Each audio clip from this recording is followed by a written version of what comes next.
Crime alert, जुर्म के खिलाफ आवाज।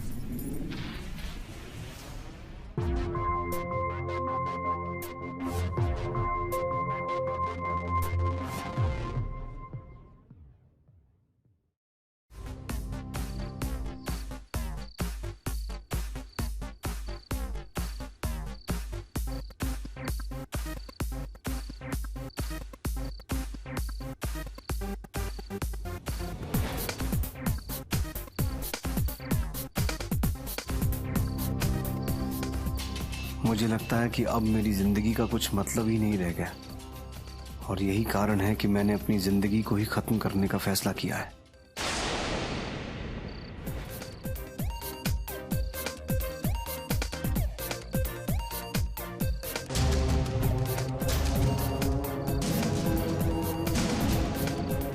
मैंने अपनी बीवी शेफाली और बेटी नेत्रा से बहुत बहुत प्यार किया, लेकिन इतना सब कुछ होने के बाद भी आज मैं इन्हीं लोगों के कारण आत्महत्या करने जा रहा हूं।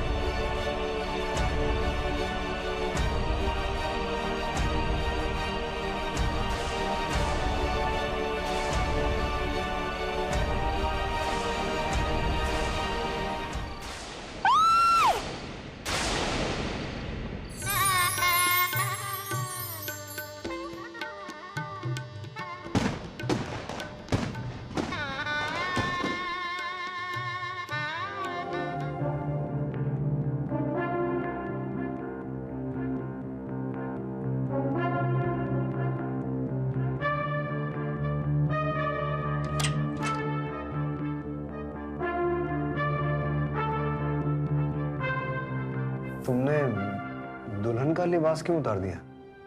क्यों? तुम्हें क्या लगा कि मैं हिंदी मीडियम वाली लड़की की तरह सुहाग रात के दिन डरी डरी सी, शर्माई हुई, अपना सर ढकी हुई बैठी रहूंगी और तुम आओगे और मेरा घूंघट उठाकर मुझसे पूछोगे कि तुम्हारा क्या नाम है बसंती? ऐसे? नहीं, ऐसी बात नहीं है, पर हमारी परंपरा है। Come on. और तुम भी ये मैजिशियन वाली शेरवानी पहनकर क्यों खड़े हुए हो अभी तक? Please go and change. कितनी अजीब सी है। पता नहीं मेरे पापा ने क्या सोच के तुमसे शादी कर दी। वैसे अच्छा नहीं होता कि अगर तुम्हारे पास पैसे के साथ साथ थोड़ी क्लास होती तो मेरी फ्रेंड्स कितनी इम्प्रेस्ड होती मुझसे, है कि नहीं? वैसे सुनो, तुम मेरे लिए क्या गिफ्ट लाए हो? दिखाओ ना।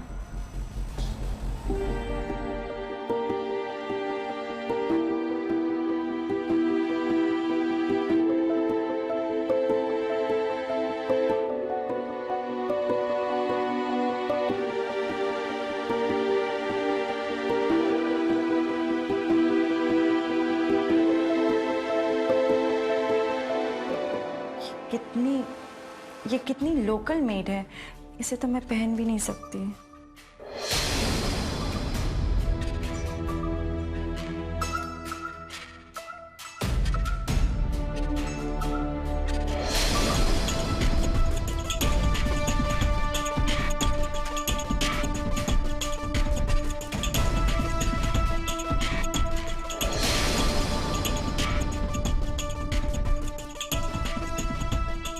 शेफाली, वैसे तुम्हें किस तरह की अंगूठी चाहिए?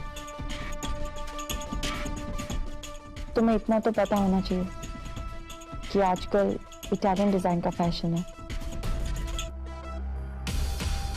ठीक है, मैं वैसे ही लेकर आऊंगा। हाथ हटाओ। जब अंगूठी ले आओगे तब मेरे पास आना। Good night.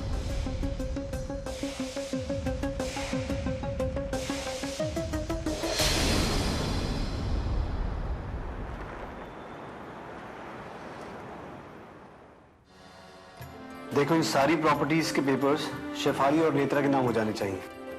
सर आप फिक्र मत कीजिए, 15 दिन में सारे पेपर्स रेडी हो जाएंगे। तो फिर मैं चलूं? Sure. Thank you sir. Good morning sir. Good morning. आपकी दवाई। एक तुम ही हो जिसे मेरी सभी दवाइयों का टाइम पता रहता है। सर मैं जानता हूं कि यही वो काम है जो आप अक्सर भूल जाते हैं। अच्छा, वो टैक्स की फाइल जमा हो गई? सर उसके लिए सीए ने बुलाया है, मैं जाकर आता हूं। वो तो ठीक है ऋषभ, ये बताओ कि अपने मम्मी पापा से कब मिलवा रहे हो? सर वो जल्दी आपसे मिलने आएंगे। मैं सीए से मिलकर आता हूं। ठीक। अगर ऋषभ से नेत्रा की शादी हो जाती है तो ये उसका ख्याल भी रख सकता है और खुश भी।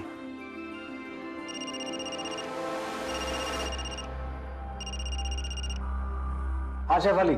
जल्दी घर आओ, नेत्रा को बहुत बुरी तरह से चोट लगी है। क्या?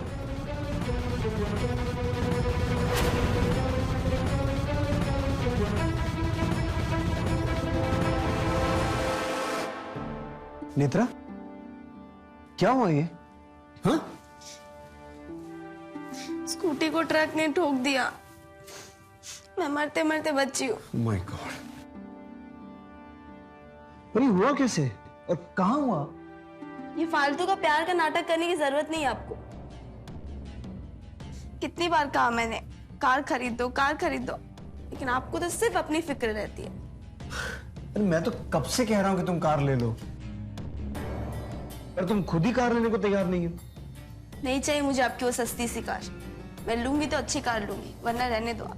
नेत्रा, इतने पैसे खर्च करने की जरूरत क्या है? आपको शायद जरूरत नहीं होती, लेकिन इसे है। महंगी गाड़ी से कॉन्फिडेंस बढ़ता है। कॉन्फिडेंस मेहनत करने से बढ़ता है। देखो प्लीज, अपनी ये मिडिल क्लास की सोच ना तुम अपने पास रखो। मुझे यही सब बातें कर करके तुमने मेरी पूरी जिंदगी बर्बाद कर दी। लेकिन कम से कम अपनी बेटी का तो सोचो। इकलौती बेटी है तुम्हारी। अगर तुमने इसकी इच्छाएं पूरी नहीं की तो इस पैसे का क्या फायदा? ठीक है, जैसी तुम्हारी मर्जी।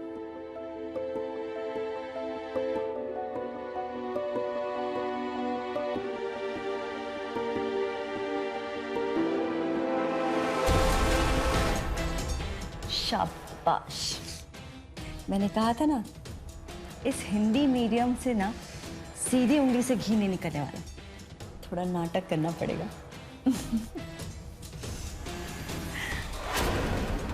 Mummy, you are really great.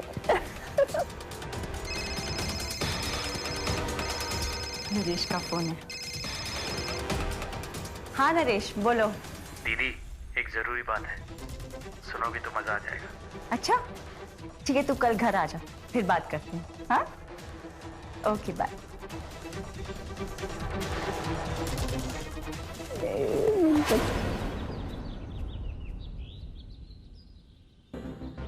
दीदी आप हमेशा से चाहती थी ना कि आप यूएस जाके सेटल हो, वहां आपका अपना बिजनेस हो, लेकिन आप हाउसवाइफ बन के रह गई। नहीं, क्या करूं? पापा ने ऐसे देसी आदमी से शादी करवा के मेरी जिंदगी बर्बाद कर दी, जिसमें काम के अलावा किसी और चीज में इंटरेस्ट ही नहीं है। लेकिन ऐसा हो सकता है कि आपका यूएस का ग्रीन कार्ड बन जाए नेत्रा के साथ, तो कैसा रहेगा? अभी ये सब कहाँ पॉसिबल है ना? है एक आदमी जो काम कर सकता है। रियली? कौन है वो? है तो मिलवाओ ना।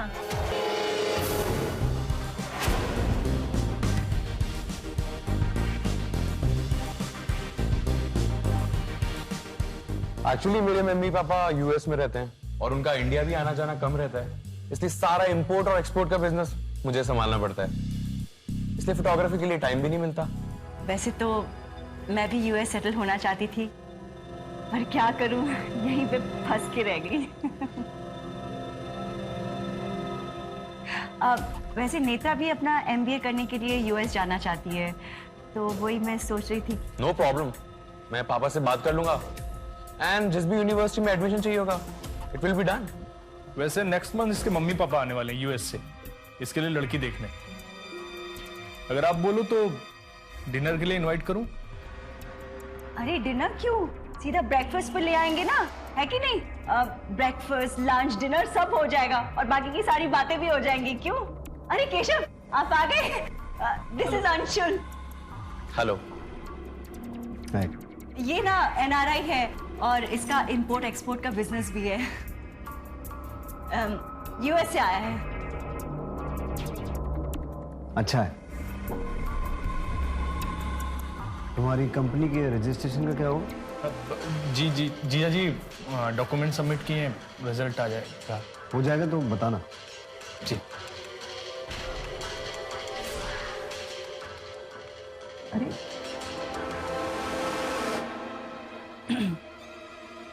एक्चुअली मेरे हस्बैंड ज्यादा सोशल नहीं है, सो प्लीज बुरा मत मानना। It's okay. नेत्रा, तुम अंशुल से जरा डिस्कस कर लो कि तुम्हारे लिए कौन सी यूनिवर्सिटी अच्छी रहेगी। मैं भी नाश्ता लेकर आती हूँ। ऑलराइट।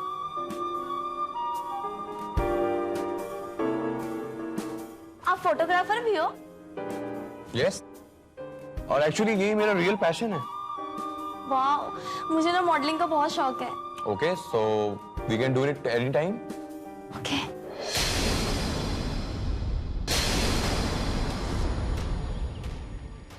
मैं जैसा कहता जाऊं वैसा करते जाऊं।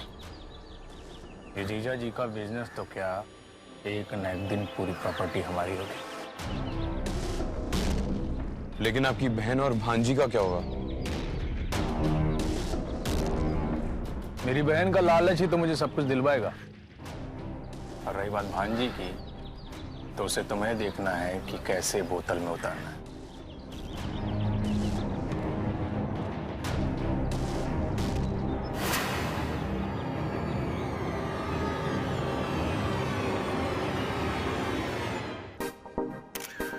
One more.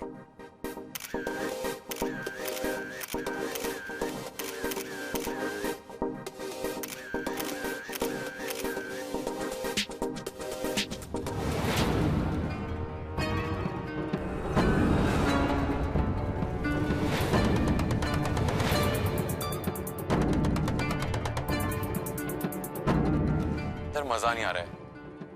Let's try something else.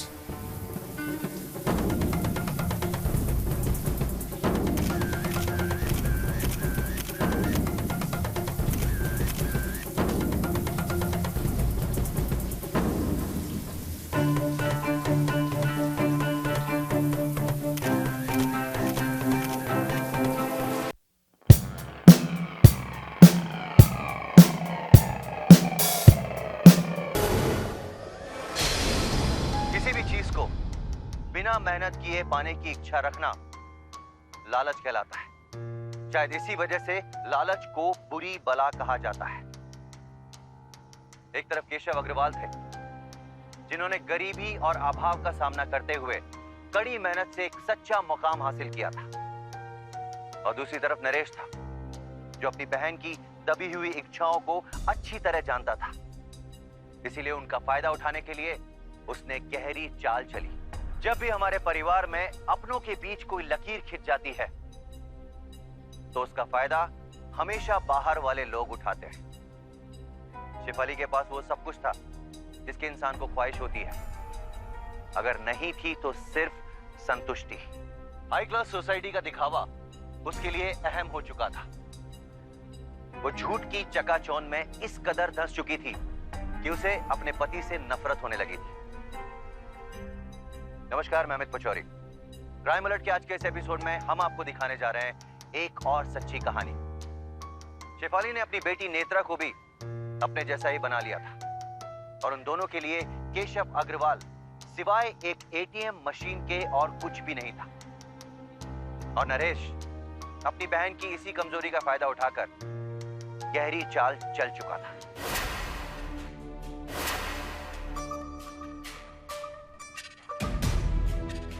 बहुत ही मजाक किया मेरा भाई। अरे केशव, बैठिए ना। ये लोग अंशुल के, बैठिए ना, ये लोग अंशुल के पेरेंट्स हैं, US से आए हैं। पता है, इनके पास ग्रीन कार्ड है और बहुत बड़ा बिजनेस चलाते हैं वहां पे। पता है, नेत्रा का रिश्ता मांगने यहाँ पर यूएस से आए हैं और मैंने तो हाँ कर दी है। आप भी बस अपना आशीर्वाद दे दीजिए। अब लड़का लड़की राजी तो क्या करेगा काजी, है ना?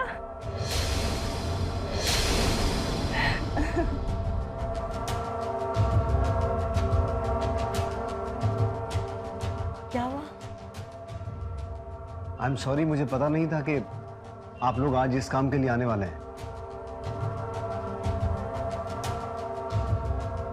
और इस मामले में मुझे लगता है कि नेत्रा को पहले अपनी पढ़ाई पूरी करनी चाहिए। और दूसरी बात, मैं नेत्रा के लिए ऑलरेडी लड़का देख चुका हूं।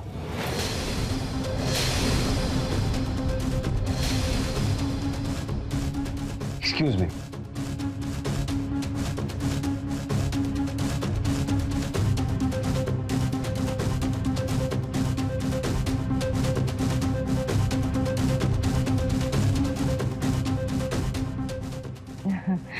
I'm so sorry. मुझे लगता है थोड़ी मिसकम्युनिकेशन हो गई है, लेकिन आप टेंशन मत लीजिए, मैं उनसे बात करके सब सॉर्ट आउट कर दूंगी। ओके?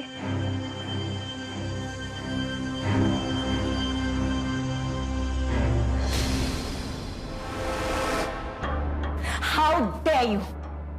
तुम्हारी हिम्मत कैसे हुई मेरे पसंद किए हुए लड़के को रिजेक्ट करने की? हाँ? शेफाली, नेत्रा की अभी पढ़ाई भी पूरी नहीं हुई है, उसे पढ़ लेने दो पहले। और तुम्हें नहीं लगता कि उन्हें घर बुलाने से पहले तुम्हें मुझसे एक बार पूछना चाहिए था? अरे ऐसा एनआरआई लड़का कहाँ मिलेगा? नेत्रा शादी करने के बाद यूएस में सेटल हो जाएगी, कितनी खुश रहेगी, कभी सोचा इस बारे में? इंडिया में भी लोग सुखी रहते हैं और अमेरिका में भी भिखारी होते हैं। और वैसे भी तुम अंशुल के बारे में क्या जानती हो? सब कुछ जानती हूँ। उसने जो कुछ भी बताया वो झूठ भी हो सकता है ना? तुमने उसके बारे में जांच पड़ताल की है? नरेश ने इंट्रोड्यूस करवाया तो कुछ सोच समझ के ही करवाया होगा। उसकी शक्ल देखकर तो ऐसा लगता नहीं कि इंपोर्ट एक्सपोर्ट तो क्या किसी जॉब करने के लायक भी है वो। तुम ना अपनी ये मिडिल क्लास सोच अपने पास रखो। फैसला हो चुका है, नेत्रा की शादी होगी तो सिर्फ अंशुल से होगी। Got it? ये मैं तुम्हें बता रही हूँ, पूछने नहीं आई हूँ। Shefali, please try to understand. मैंने नेत्रा के लिए ऋषभ को पसंद किया है, बहुत अच्छा लड़का है और वो नेत्रा के साथ साथ हमारे बिजनेस को भी संभाल सकता है और वो संभालेगा।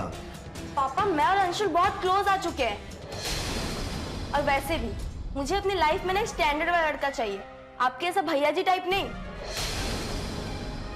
सो प्लीज आप फालतू का प्रॉब्लम क्रिएट मत करो। मैं किसी भी कीमत पर तुम्हारी शादी अंशुल से नहीं करवाऊंगा। मैं शादी करूंगी तो उसी से ही करूंगी। आपको आना हो तो आना, वरना मत आना। दिमाग खराब हो गया है तुम्हारा? खबरदार, अगर दोबारा हाथ उठाया ना तो मैं आपको छोड़ूंगी नहीं।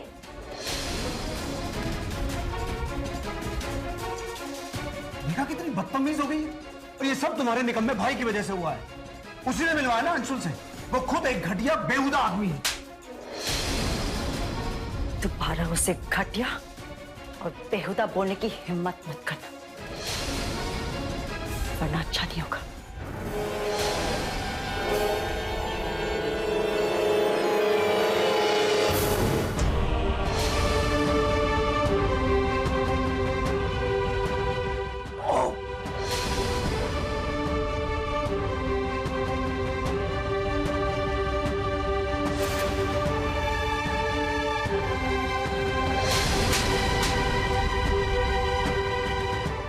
खबरदार, अगर दोबारा हाथ उठाया ना तो मैं आपको छोड़ूंगी नहीं, मैं आपको छोड़ूंगी नहीं।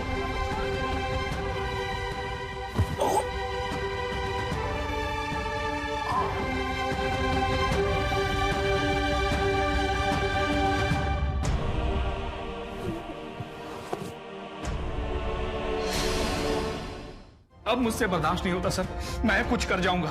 प्लीज आप उसे गिरफ्तार कर लीजिए। औरत पे हाथ उठाते हैं, आपको शर्म नहीं आती? डोमेस्टिक वायलेंस केस में अंदर हो सकते हैं आप। चलिए थाने।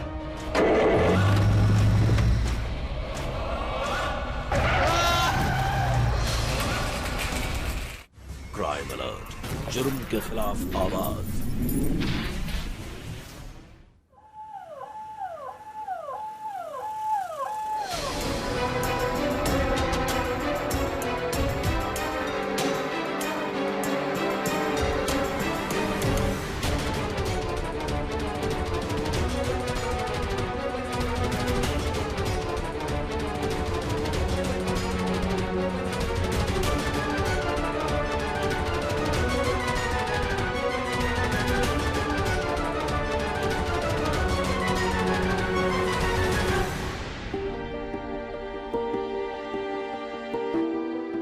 ये क्या हुआ भैया?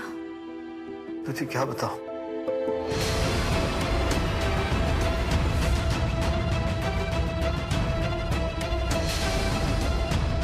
जी, भाभी इस हद तक गिर सकती है? कितने साल से समझा रही हूँ मैं आपको, अब तो समझ जाइए। इनसे डरने की जरूरत नहीं है, कोई फायदा नहीं है उससे। इनके खिलाफ सख्ती बरतिए भैया। एक बार, सिर्फ एक बार आप धमकी दीजिए कि अगर यही चलता रहा ना तो एक फूटी कौड़ी नहीं देंगे इनको।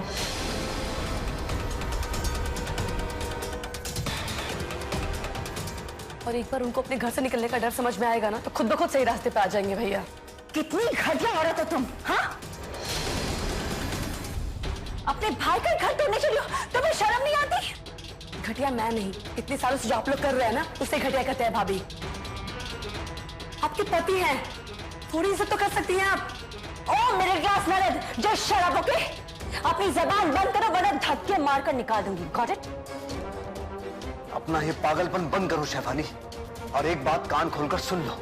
अब अगर नेत्रा की शादी ऋषभ से नहीं हुई ना तो तुम दोनों को अपनी प्रॉपर्टी से बेदखल कर दूंगा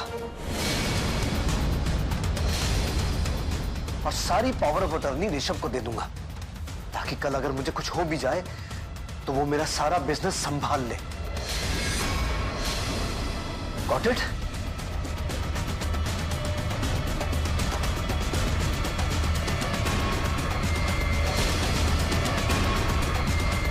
मीना बुआ ने पापा को भड़का दिया है, और अब पापा जैसा बोल रहे हैं उन्होंने वैसा कर दिया ना तो मुझे और मामा को हर चीज के लिए उस ऋषभ के आगे हाथ फैलाना पड़ेगा, और हो सकता है मुझे उससे शादी भी करनी पड़े।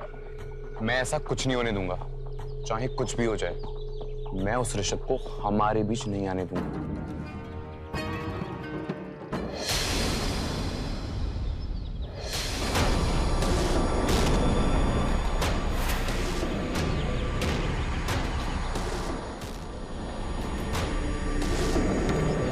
ये नहीं रहा ना तो किस्सा ही खत्म।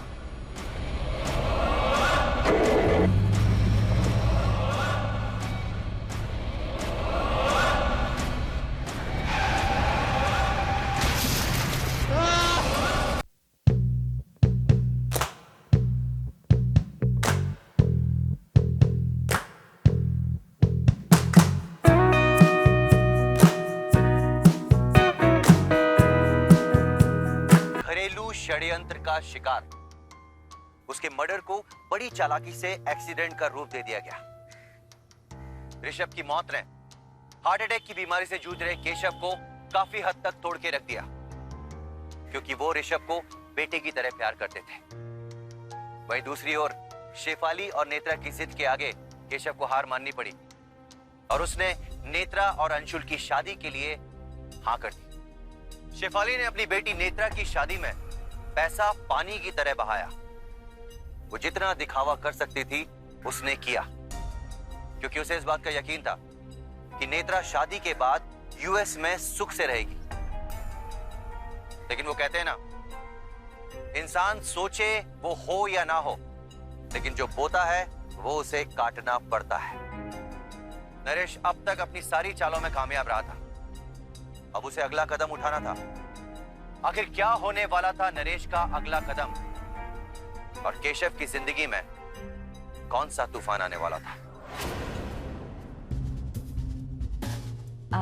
अंकुश बेटा, तुम नेत्रा को यूएस कब ले जा रहे हो? मम्मी जी, एक्चुअली अभी तो हम लोग इंडिया में ही घूमेंगे फिरेंगे, क्योंकि एक बार यूएस शिफ्ट हो गए तो इतना रेगुलरली आना जाना नहीं होगा, राइट? हाँ, वो तो है। वैसे मेरे वीजा और बिजनेस का क्या मैंने तुम्हें कहा था कि आई एम आल्सो इंटरेस्टेड। मेरे पापा ने सारे कामों की शुरुआत कर दी है। अब क्या है, काम थोड़ा अर्जेंट है तो ज्यादा कैश लगेगा, यू नो। कैश तो मिल जाएगा, बस प्रोसेस शुरू कर दो। श्योर। हाँ, ग्रेट।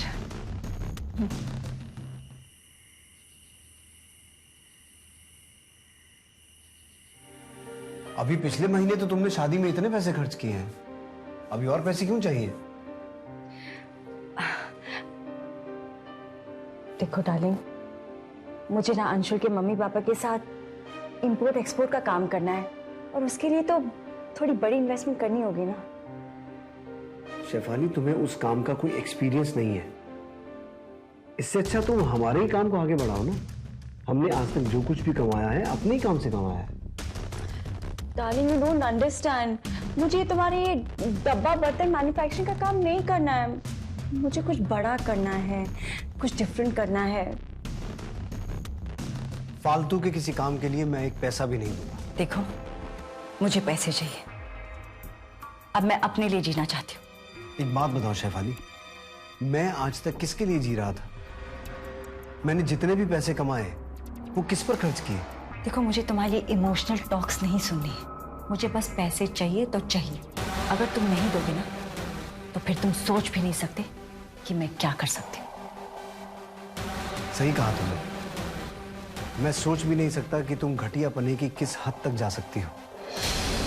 इसलिए तुम जो कुछ भी करोगी मुझे हैरानी नहीं होगी।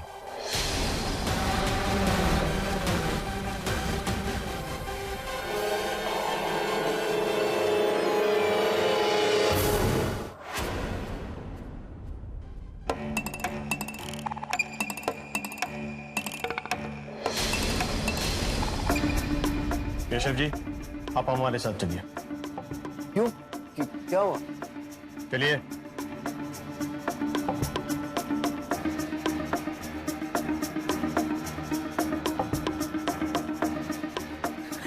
नरेश, क्या हुआ? शेफाली, ये क्या हुआ तुम्हें? सारा कांड करने के बाद ये पूछता है कि क्या हुआ? इस आदमी ने मेरी बहन का जीना हराम कर रखा है। शादी वाले दिन से मारता है। मेरी बहन इसलिए शांत थी कि उसकी बेटी की शादी नहीं हुई थी। अब मुझसे बर्दाश्त नहीं होता सर, मैं कुछ कर जाऊंगा। प्लीज आप इसे गिरफ्तार कर लीजिए, ले जाइए इसको यहाँ से। अरे नरेश, तुम क्या बोल रहे हो? औरत पे हाथ उठाते हैं, आपको शर्म नहीं आती? डोमेस्टिक वायलेंस केस में अंदर हो सकते हैं आप। चलिए थाने। नहीं इंस्पेक्टर साहब, रुक जाइए। इन्हें कहीं मत लेकर चलिए। मुझे इनसे कोई शिकायत नहीं है। दीदी, आप किसे बचाने जा रही हैं? खबरदार, खबरदार जो मेरे घर के मामले में बोले तो। और ये जानते हुए कि आदमी आपको रोज मारता है तब भी? जो भी हो, ये मेरे घर का मामला है और तुम्हें बीच में बोलने का कोई हक नहीं है। प्लीज, मैं तुम्हारे हाथ जोड़ती हूँ। प्लीज मेरी परेशानी को और मत बढ़ाओ। जाओ यहाँ से, जाओ प्लीज, जाओ जाओ। बोला ना मैंने।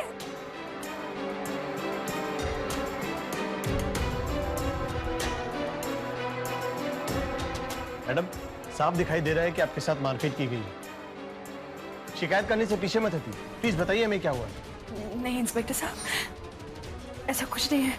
सच तो ये है कि मैं बाथरूम में फिसल गई थी, तो ये जो चोट आप देख रहे हैं वो उसकी वजह से है, बाकी और कुछ नहीं।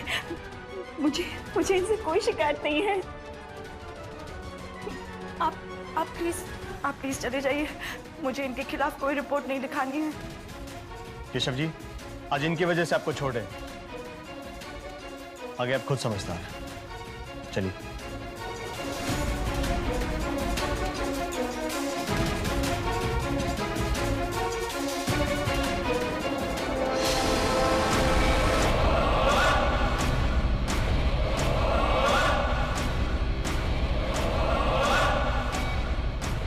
देख लिया तुमने कि मैं क्या क्या कर सकती हूँ। इसलिए जितना पैसा मांग रही हूँ शराफत से देते जाओ, वरना मैं इससे बड़े सरप्राइजेस दे सकती हूँ। तुम इस हद तक गिर जाओगी मैंने कभी सोचा नहीं था। और देख लेना शेफाली, तुम्हें इसके लिए एक दिन बहुत बहुत पछताना पड़ेगा। धमकी दे रहे हो? हाँ, चुपचाप इसके ऊपर साइन कर दो, वरना दूसरा हार्ट अटैक तुम सह नहीं पाओगे। Come on.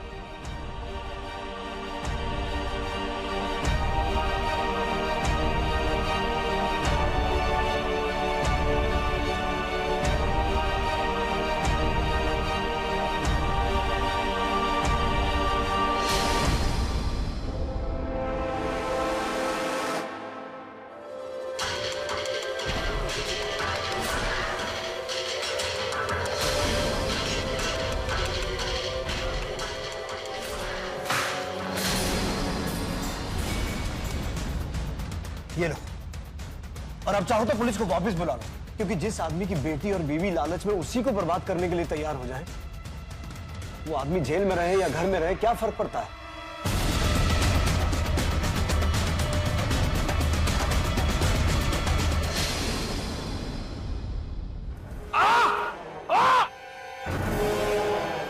क्या हुआ? क्या पागल? अरे पागल हो गई?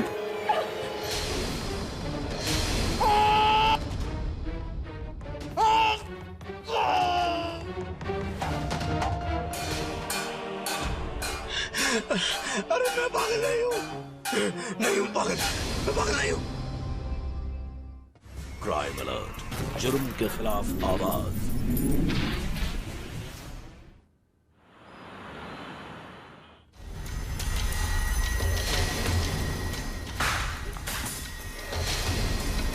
ये लो, और अब चाहो तो पुलिस को वापस बुला लो।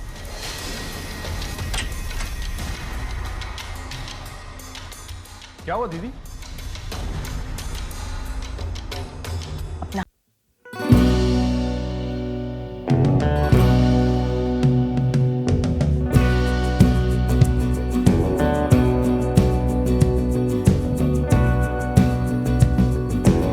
क्या पागल?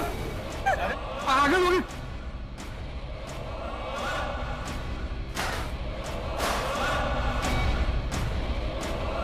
दीदी क्या कर? अरे अब आखिरी दांव खेलना पड़ेगा।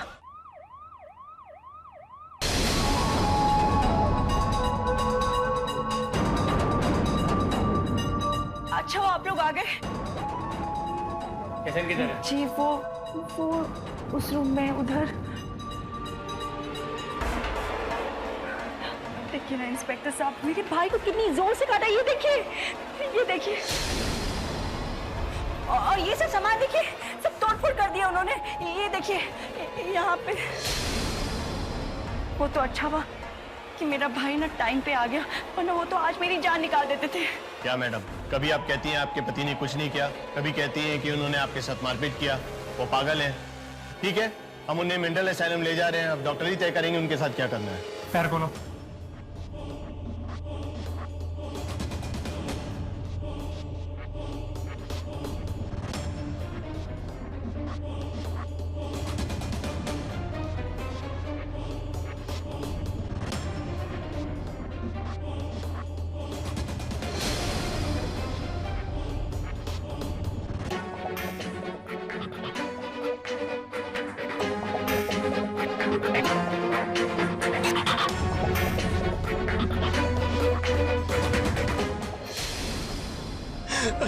अरे मैं पागल नहीं हूं।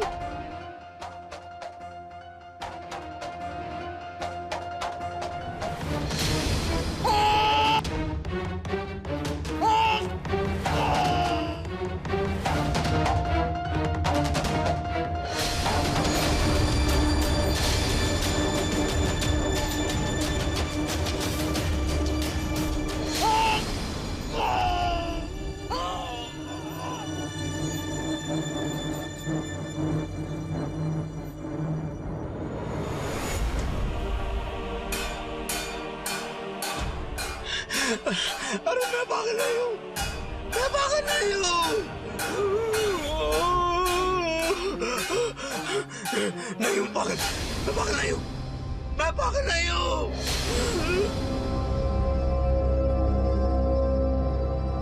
भैया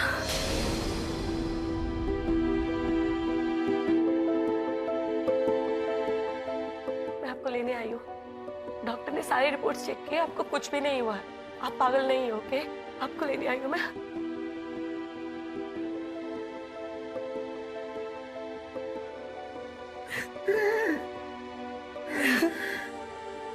नहीं भैया, आप चलिए यहाँ से, ठीक है? कुछ नहीं हुआ आपको, सब ठीक है। चलिए।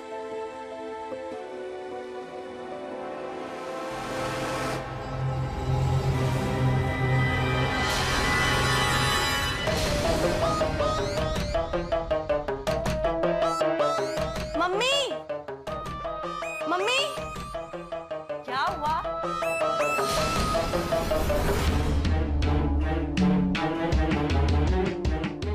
आपको इतनी जल्दी कैसे छोड़ दिया? बैठिए बैठिए। अरे इतनी जल्दी? आप तो अभी भी कमजोर लग रहे हैं। क्योंकि डॉक्टर ने पूरा चेक करने के बाद बताया है कि आप सब झूठ बोल रहे हैं। मेरे भैया को कुछ भी नहीं हुआ है। How dare you? मेरे घर में घुसकर मुझे ही झूठा बोल रही हो? तुम्हें शर्म नहीं आती?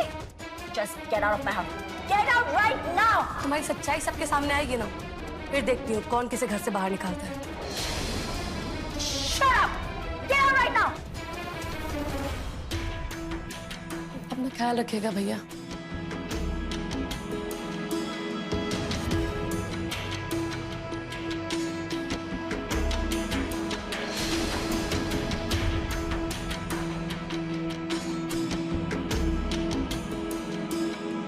वहां बहुत तकलीफ हुई होगी ना, है ना?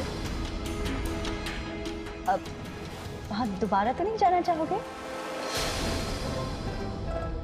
नहीं ना? मैं जो भी कहूंगी करोगे?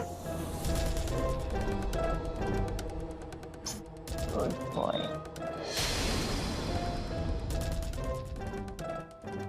नरेश,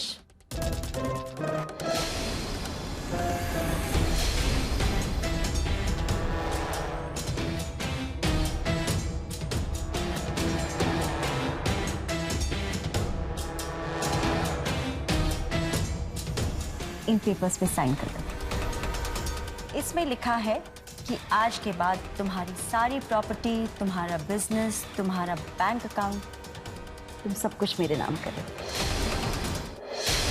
मैंने अपनी बीवी शेफाली और बेटी नेत्रा से बहुत बहुत प्यार किया, लेकिन इतना सब कुछ होने के बाद भी आज मैं इन्हीं लोगों के कारण आत्महत्या करने जा रहा हूँ।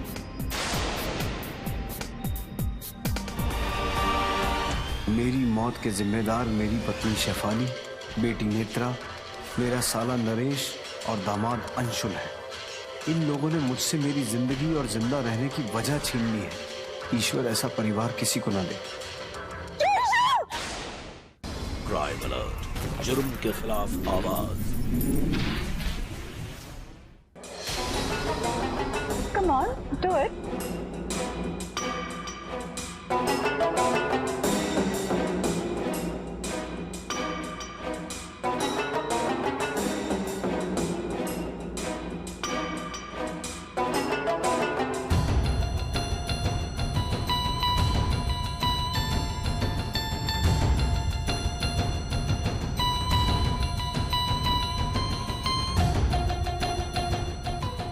Thank you very much.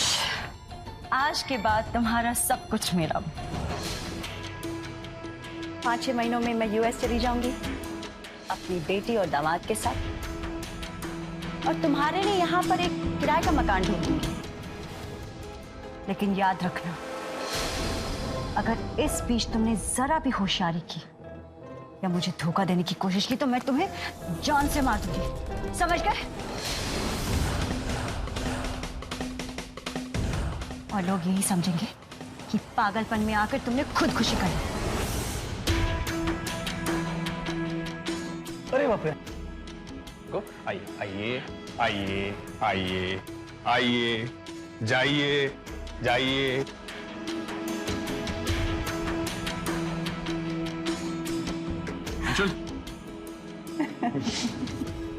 Keshav industries की नई मालकिन बनने के लिए sister congratulations. Thank you, thank you. Congratulations to you.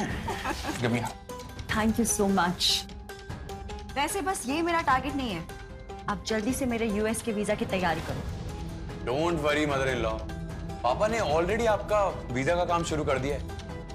वो सब तो ठीक है, लेकिन इतनी बड़ी खुशी है, छोटी सी बियर पार्टी तो बनती है नहीं? छोटी सी। ऑफ कोर्स होगा, जश्न होगा ना। पूरे शहर को पता चलना चाहिए कि केशव इंडस्ट्रीज की मालकिन अब मैं हूं। चलो।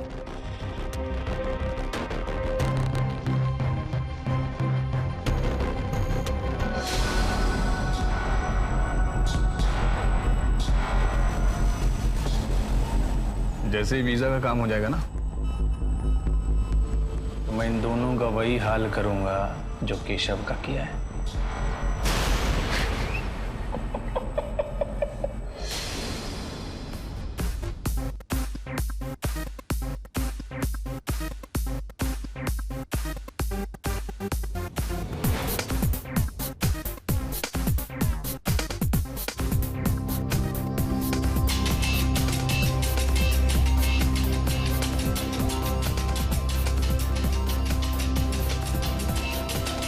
मुझे लगता है कि अब मेरी जिंदगी का कुछ मतलब ही नहीं रह गया और यही कारण है कि मैंने अपनी जिंदगी को ही खत्म करने का फैसला किया है।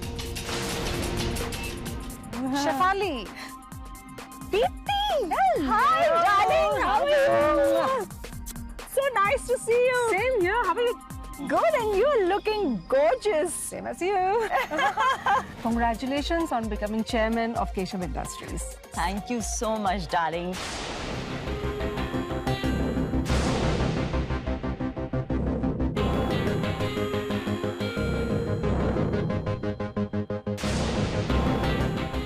Come on, let's dance. Come on.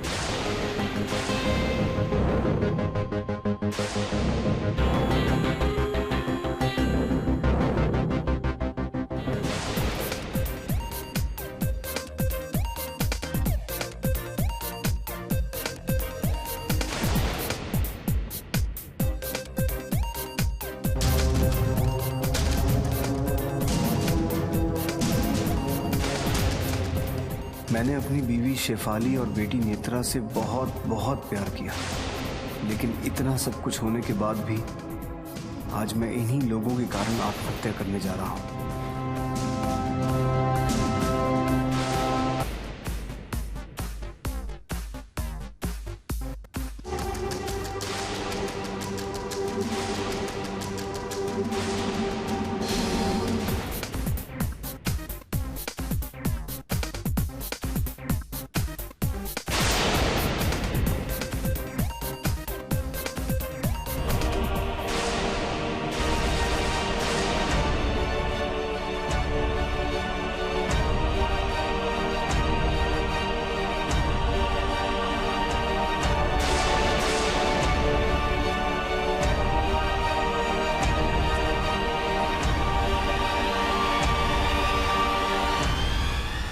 मेरी मौत के जिम्मेदार मेरी पत्नी शेफाली, बेटी नेत्रा, मेरा साला नरेश और दामाद अंशुल है। इन लोगों ने मुझसे मेरी जिंदगी और जिंदा रहने की वजह छीन ली है। ईश्वर ऐसा परिवार किसी को ना दे।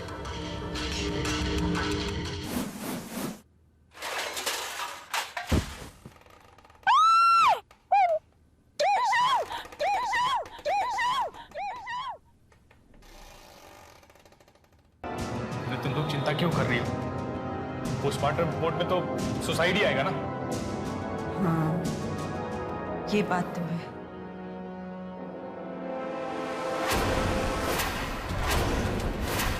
क्राइम अलर्ट, जुर्म के खिलाफ आवाज।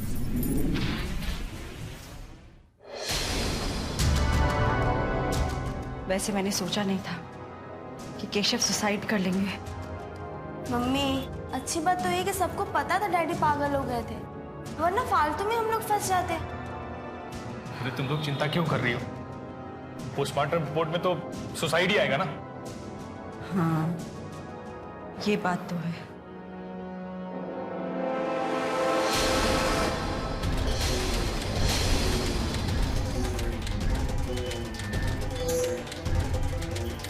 तुम यहाँ क्या करने आई हो? तुम्हें कुछ दिखाने आई हूँ।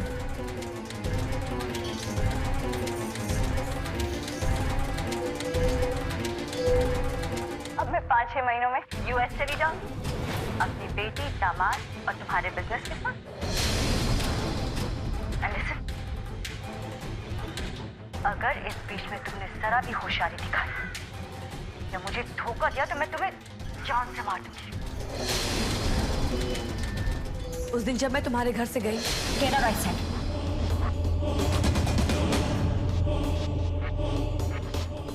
वहां बहुत तकलीफ हुई होगी ना? इसमें लिखा है कि आज के बाद तुम्हारी सारी प्रॉपर्टी, तुम्हारा बिजनेस, तुम्हारा बैंक अकाउंट, तुम सब कुछ मेरे नाम करोगे। तू जिंदा आ तो गई लेकिन बच के जाएगी नहीं। ठीक है, मुझे भी मार दो, लेकिन तुम्हारे लिए भी एक वीडियो है मेरे पास, देखना नहीं चाहोगे? एक बार वीजा का काम हो जाए ना, तो इनसे पैसे निचोड़ के इनका भी वही हाल करूंगा जो केशव का किया है।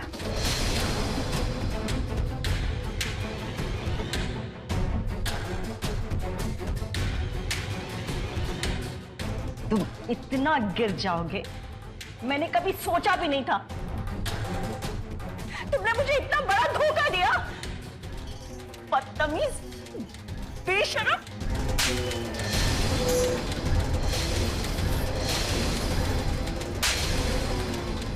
तुझ जैसी औरत के साथ ऐसा ही होना चाहिए था। रुको रुको, ये अपना ड्रामा बंद करो। भैया ने अपने आखिरी समय पे मुझे मेल किया था, उसे नहीं पढ़ोगे? वैसे तो बहुत कुछ लिखा है भैया ने, लेकिन ये सुनो, मेरी मौत के जिम्मेदार मेरी पत्नी शेफाली, मेरी बेटी नेत्रा, नरेश और मेरा दामाद अंशुल, ये सब है।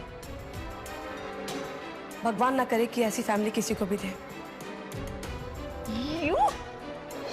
खबरदार, मुझे हाथ लगाने की सोचना भी मत। मैं यहाँ अकेली नहीं आई हूँ।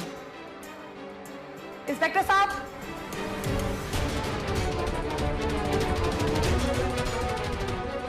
मैंने भैया का मेल पुलिस को फॉरवर्ड कर दिया था। वो तो पागल थे, उनकी ये बात पर कौन विश्वास करेगा? मेरे भैया पागल नहीं थे, और ये डॉक्टर की रिपोर्ट से साफ पता चलता है। ना वो पागल थे, ना उन्हें कोई बीमारी थी। ये झूठ है। क्या झूठ है और क्या सच, ये समझते रहना। अब जेल में बैठ के अपने यूएस के सपने पूरे करना। अरेस्ट करो सबको।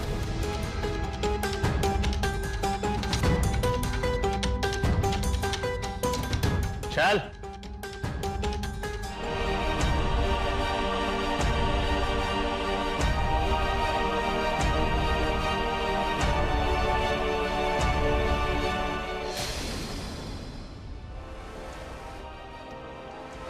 दुनिया में अपराध होने का सबसे बड़ा कारण होता है अपराधी की यह सोच कि वो अपनी ताकत और चालाकी से अपने अपराध की सजा से बच जाएगा।